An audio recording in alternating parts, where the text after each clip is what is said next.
Well, the democracy of Israel and the terrorist group Hamas are at war. The Canadian government has announced whose side it's on, Israel's. But a motley and multicultural crew in Toronto had a street protest last night for the other side. And our friend and web producer Paige MacPherson was there. Hey, Paige, welcome to the show. Thank you so much for having me. So you went down to this anti-Israel, pro-Hamas protest on the streets of Toronto last night. How many folks were there?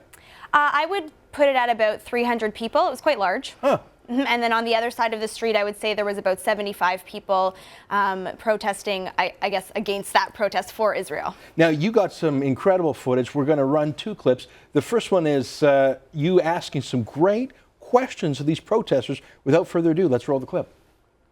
Do you think that Israel has the right to defend itself when that occurs? They're not defending themselves. They've been stealing people's land since 1946. Do you think that Israel has the right to defend itself in that situation?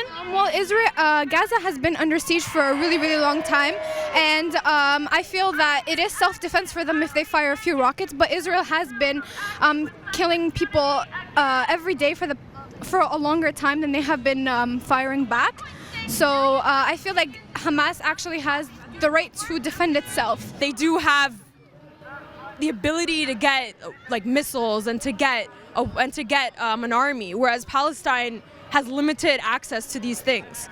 So it's kind of like a little person against a big person. So in that sense, it's not fair. These rockets don't actually have firepower. They're rockets. They are rockets. Yes, they have flight capability, but they don't have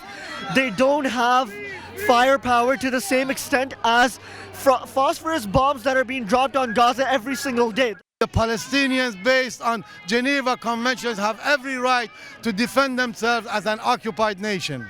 Do you think that Israel has the right to defend itself? That's not how it's framed. This is not the proper way to frame it. What's going on is there's been years of occupation and oppression on the part of Israel. Do you think that Israel has the right to defend itself? Israel has also been blocking Israel's been blocking essential medicines from entering Palestine, has been blocking staples like chocolates, has been blocking things like tools to repair the sewers that Israel bombed out in 2008. The United States and Israel refused to send those vital things and other medicines into Gaza. So when we talk about, does Israel have the right to reply to a few firecrackers thrown at it?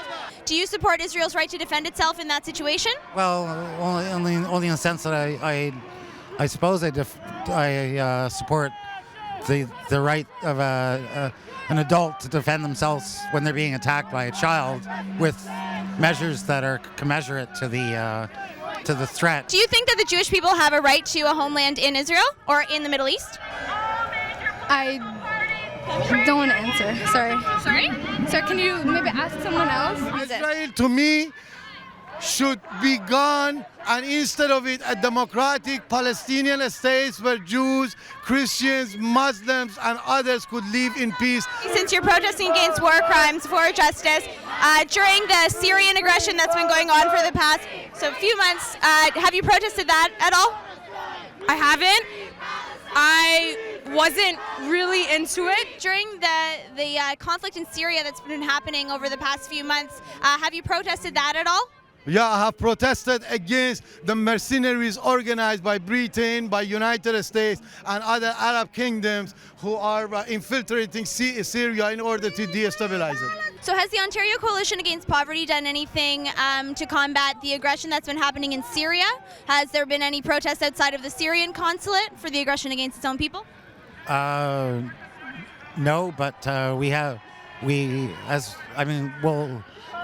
it's a lot more complicated than it's being presented in the news. Do you think that Hamas should be a terrorist organization as it currently is classified? Well, Hamas is about as much a terrorist organization as the government of Israel, in my opinion. The government of Gaza, Hamas, is classified as a terrorist organization. Do you think that Hamas is a terrorist organization? I condone all organizations that conduct violence against citizens. As much as we look at Hamas launching firecrackers into Israel, or Israel launching its F-16s into Gaza and using phosphorus bombs and the most advanced weaponry, the fact that Hamas is building like pipe bombs in basements with like the tools found at the hardware store. Do you think that Hamas is a terrorist group? I'm indifferent. You know what? I'll have to admit that I don't like any particular religion at all. So I don't like religions and organizations.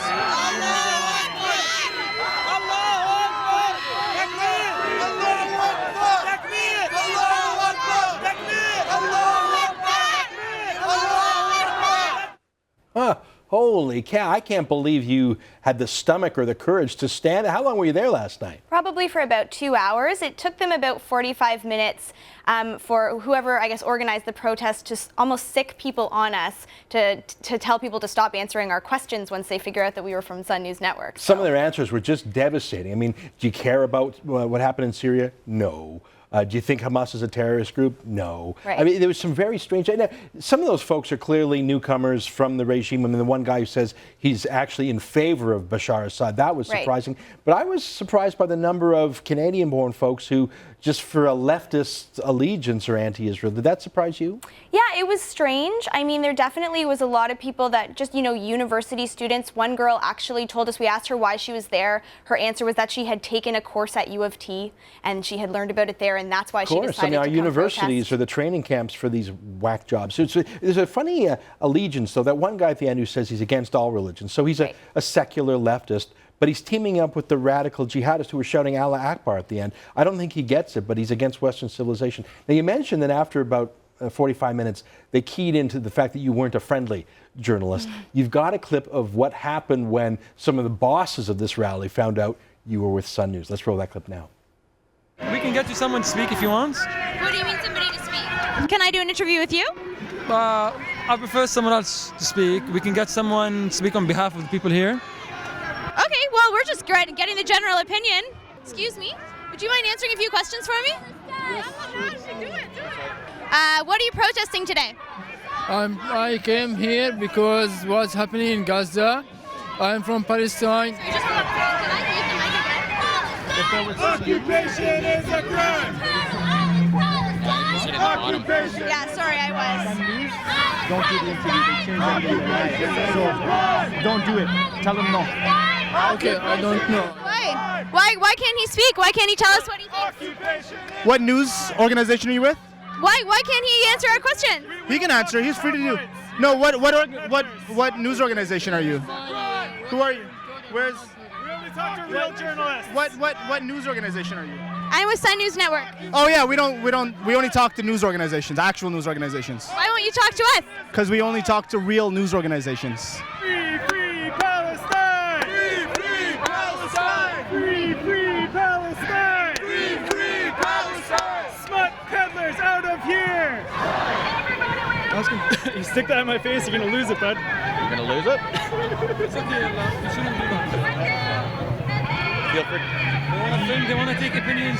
Give them opinions. Tell them what you think. That's good. Okay, I'll shoot that. Wait, why are you blocking our camera? Why don't you want us to get your opinion? What's that? Why don't you want us to get your opinion? Huh? What's that? Oh, that's lovely. That guy we already interviewed.